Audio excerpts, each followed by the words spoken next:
Halo, Assalamualaikum warahmatullahi wabarakatuh. Kembali lagi bersama saya Muhammad Niam, Sales Mitsubishi Kartasura.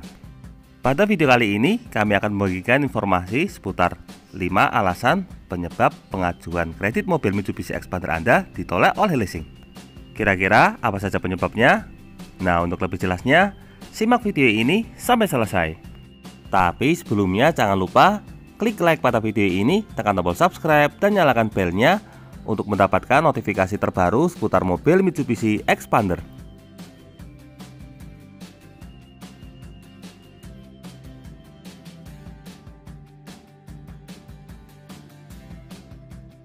Langsung saja, alasan pertama yang banyak menyebabkan pengajuan kredit mobil Expander ditolak adalah karena masalah BI checking, atau di kalangan masyarakat lebih dikenal dengan istilah raport BI atau blacklist BI. Ini biasanya disebabkan karena pada histori pinjaman sebelumnya Anda pernah mengalami keterlambatan. Biasanya jika keterlambatannya berupa keterlambatan hari atau keterlambatan bulan tetapi sudah terselesaikan, ada kemungkinan untuk di-approve tapi dengan naik DP. Tapi jika masalah tersebut belum terselesaikan, maka biasanya dari pihak leasing akan melakukan penolakan. Masalah yang juga sering muncul adalah terkait atas nama. Terkadang ada konsumen yang dipinjam namanya oleh saudara atau teman untuk pengajuan kredit, kemudian yang bersangkutan tidak menyelesaikan tanggung jawab. Nah, kondisi ini dapat menyebabkan BI checking Anda menjadi bermasalah, sehingga di kemudian hari jika berencana untuk melakukan kredit kembali akan mengalami kesulitan karena sudah mendapatkan rapot merah. Saran kami, sebaiknya hindari menjadi atas nama untuk masalah kredit untuk orang lain, karena jika terjadi masalah, maka kitalah yang akan menanggung akibatnya.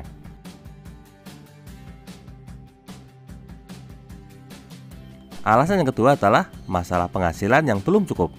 Sebagai contoh, misalnya Anda akan melakukan pengajuan kredit mobil Mitsubishi Expander dengan angsuran sebesar 3 juta rupiah per bulan, maka sebaiknya Anda memiliki penghasilan minimal sebesar 6 juta rupiah ke atas per bulan. Akan lebih baik lagi jika penghasilan Anda sebesar 3 kali lipat dari total angsuran. Penghasilan ini tidak melulu dari gaji, tetapi juga dari penghasilan tambahan, atau bisa juga penghasilan tambahan dari pasangan, misalnya dari istri atau suami. Sebagai contoh, Anda berencana untuk melakukan kredit mobil Mitsubishi Expander dengan angsuran sebesar 3 juta rupiah per bulan, sementara gaji Anda per bulannya hanya sekitar 4 juta rupiah, tetapi di rumah Anda punya usaha sampingan, atau misalnya istri atau suami Anda juga punya penghasilan tambahan.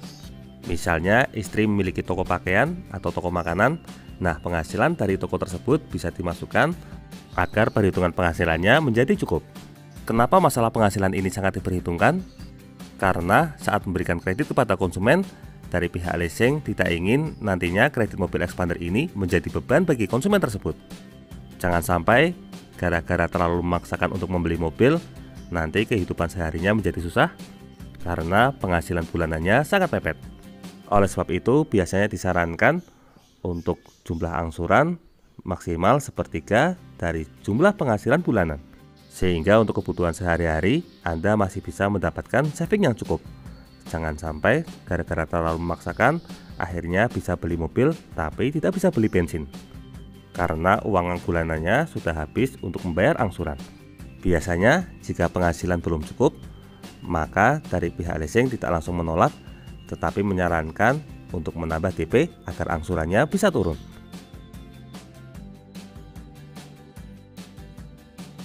Alasan yang ketiga adalah pihak konsumen belum memiliki rumah atau status rumahnya masih kontrak. Hal ini disebabkan karena dari pihak leasing berpendapat bahwa mobil merupakan kebutuhan sekunder atau bahkan tersier, sedangkan rumah atau tempat tinggal merupakan kebutuhan primer. Sehingga biasanya jika belum memiliki rumah atau rumahnya masih kontrak, maka dari pihak leasing akan melakukan penolakan supaya anggaran dari konsumen ini bisa lebih diprioritaskan ke masalah rumah terlebih dahulu. Lalu, bagaimana jika tempat tinggalnya masih ikut orang tua atau mertua? Jika rumahnya masih ikut mertua atau orang tua, maka hal tersebut tidak menjadi masalah, karena yang terpenting ada alamat tetap yang bisa dituju.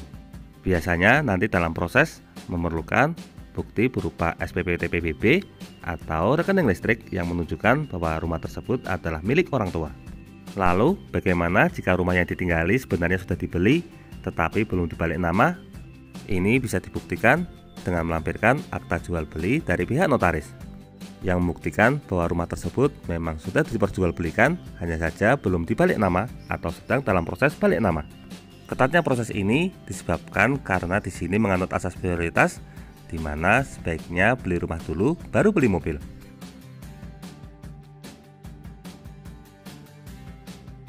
Alasan yang keempat adalah masalah status pekerjaan.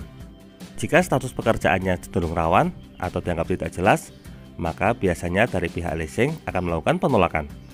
Hal ini disebabkan karena dari pihak leasing ingin mengetahui sumber asli pendapatan keuangan untuk mencegah terjadinya masalah di kemudian hari. Terkadang ada konsumen yang dalam proses BI checkingnya baik, penghasilan dan perputaran buku tabungannya juga bagus, sudah memiliki rumah sendiri, hanya saja sumber keuangannya saat disurvei kurang begitu jelas. Pihak konsumen tidak terbuka dalam menerangkan masalah pekerjaannya. Hal ini tentunya akan menimbulkan kecurigaan dan membuat pihak leasing melakukan penolakan karena dikhawatirkan sumber pendapatannya berasal dari bisnis yang kurang legal. Solusinya saat survei sebaiknya Anda menyampaikan apa adanya, dari mana sumber keuangan, serta bagaimana dengan masalah status pekerjaan. Karena masalah kredit ini merupakan masalah kepercayaan.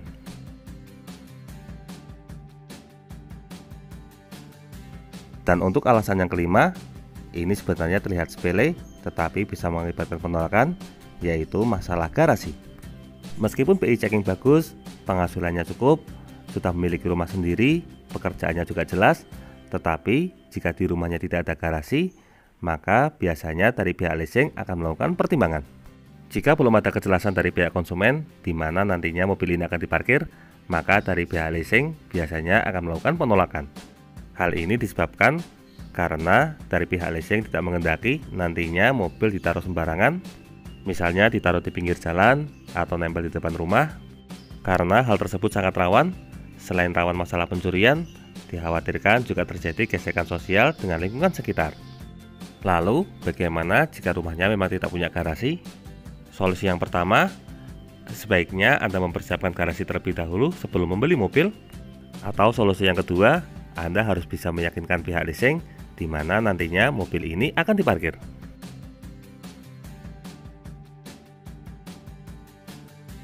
Sebagai bonus, selain 5 penyebab tersebut, alasan lain yang dapat menyebabkan penolakan adalah masalah komunikasi.